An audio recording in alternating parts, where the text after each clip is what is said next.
لائیں کہیں کہ ہمارا رب اللہ ہے، پھر اس پر جم جائیں۔ ان پر فرشتوں کا نزول ہوتا ہے، نہ کوئی غم کرو نہ خوف، خوشیاں مناؤ جنت کی جس کا تم سے وعدہ کیا گیا تھا۔ اللہ کی ربوبیت پر اطمینان جب انسان کو ہو جاتا ہے، میرا رب اللہ ہے، ربی اللہ، انسان کے لیے نہ کوئی کھٹکا، نہ کوئی خطرہ، نہ کوئی خوف، نہ کوئی حزن۔ جو کچھ ہو رہا ہے کس کے اذن سے ہو رہا ہے؟ اللہ کے اذن سے۔ اللہ کے اذن کے بغیر پتہ تک نہیں ہلتا۔ یہ کوئی اندھا بہرا مادہ نہیں ہے جس سے مجھے کوئی خوف ہو۔ اندھا بھینسا چلا آ رہا ہو اس سے تو ڈرنے کا ہر انسان کو ڈرنا چاہیے، نہ معلوم کس کو ٹکر مار دے۔ لیکن نہیں، اس کائنات کو چلانے والا ایک سمیع و بصیر خدا ہے۔ وہ جو میرا دوست ہے، میرا ولی ہے۔ اللہ ولی الذین آمنوا یخرجہم من الظلمات الی النور۔ اللہ اہل ایمان کا ولی ہے، ساتھی ہے، پشت پناہ ہے، مددگار ہے، حمایتی ہے۔ بتائیے جسے یقین ہو جائے کہ اللہ میرا مددگار، اللہ میرا محافظ، اللہ میرا پشت پناہ، اللہ میرا حمایتی، اس کے لیے کوئی خوف ہوگا؟ اس سے کوئی ڈر ہوگا؟ میں مثال دیا کرتا ہوں ایک بہت سادہ، پنجاب کے دیہات کی۔ وہ بڑا چودھری ہے اور کوئی غریب کسان ہے۔ اس غریب کسان کے جانوروں کو ہر وقت اندیشہ ہوگا چوری کا، کوئی میری بھینس کھول کر نہ لے جائے، کوئی میرا بیل کھول کر نہ لے جائے۔ لیکن جس کے بارے میں یہ سب کو معلوم ہو کہ وہ جو بڑا چودھری ہے وہ اس کا دوست ہے، اس کی بچیا کو کوئی خوف ہوگا؟ اس کی بھینس پر کوئی ہاتھ ڈالے گا؟ اسے کوئی اندیشہ ہوگا؟ نہیں۔ کیوں؟ کہ وہ بڑا چودھری، بڑا اس کا یہاں کا سردار، جاگیردار، سب کو معلوم ہے وہ میرا دوست ہے، کوئی میرے خلاف اقدام نہیں کر سکتا۔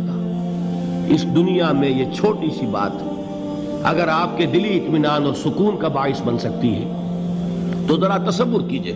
میں لفظ تصور استعمال کروں گا صرف اس لیے کہ اس کا ہم جس کو کہتے ہیں ادراک اور شعور کر نہیں سکتے، اگر کے ساتھ کر سکتے۔ اگر یقین ہو کہ اللہ میرا مددگار اور یقین ہو کہ اللہ ہر آن میرے ساتھ ہے، پھر کوئی خوف؟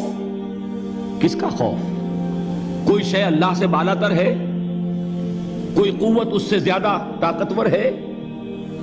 کوئی اس کے ارادے کو بدلنے والا ہے؟ کوئی اس کی مشیت کے آڑے آنے والا ہے؟ یہی بات ہے جو حضور نے فرمائی۔ یہ ایمان کا حاصل ہے لب لباب،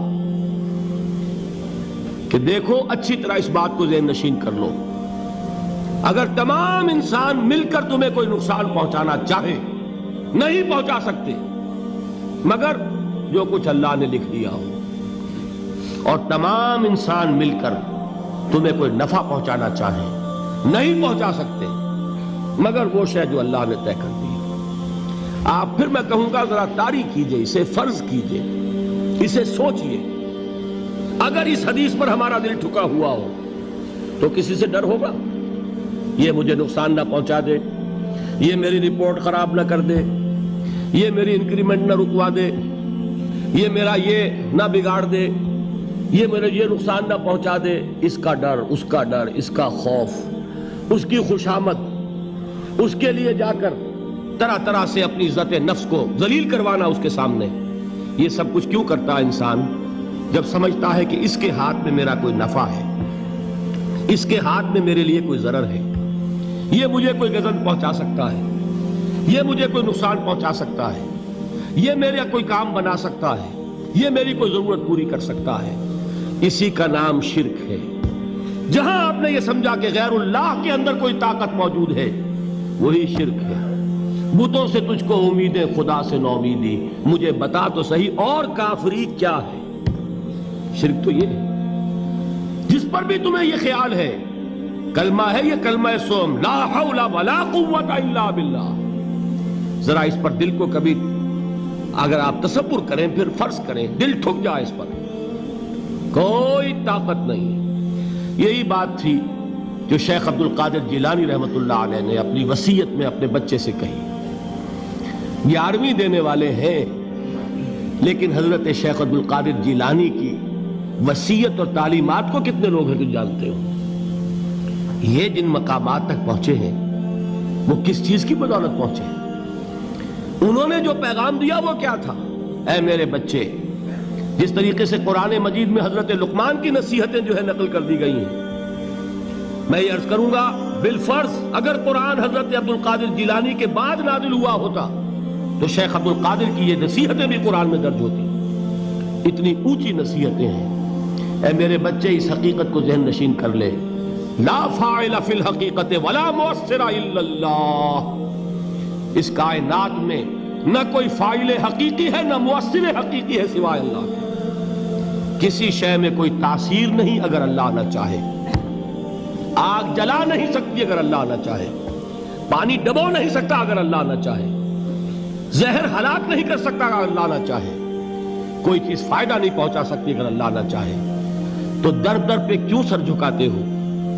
در در پر کیوں جبیں سائی کرتے ہو؟ سب کے سامنے کیوں ہاتھ پھیلاتے ہو؟ ایک اللہ سے مانگو. ایک اللہ کے سامنے زمین پر اپنی جبین رکھو.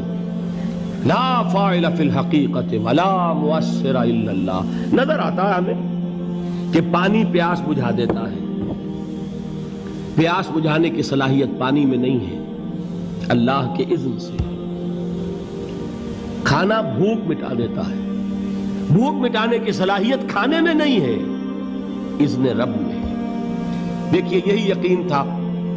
حضرت موسیٰ علیہ السلام کا واقعہ یاد کیجئے. سامنے سمندر آ گیا ہے.